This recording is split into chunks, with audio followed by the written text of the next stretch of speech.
Nelson Chamisa anova mutungamiri wemain opposition munyika yeZimbabwe wadzoka zvekare neanoti strategic ambiguity. Zvamuziva kuti amgorapura ati angoti ngobva pama-elections.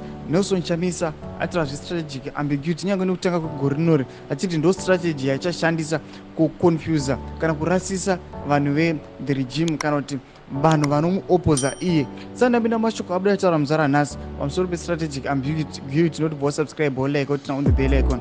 Anopinda pendo pake onyora achiti the doctrine of strategic ambiguity confuses the opposing forces. The citizens shall govern. We are the victorious forces.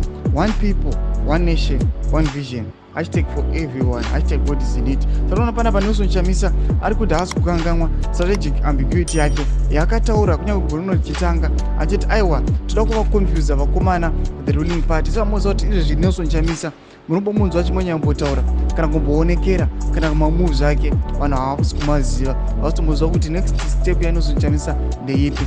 Ndoyarutira achiti aiwa is going to oppose them kuti vasatomboona mamoves ake kusvikira aiwa achizongonotaura chinhu sematorero ake anogara achitaura achiti aiwa massive things they are coming. Ndo mashoko anenge achimotogona Nelson Chamisa nengotaura mabible verses ake. Ndo mastrategy aari kushandisa ari kurasisa the regime. Botudzai mafungiro enyu kuti strategy yaNelson Chamisa inosvitsa here ukenani. Tudzai mafungiro enyu pinai mucomment section medu. Musangano subscribe or like and turn on the bell icon.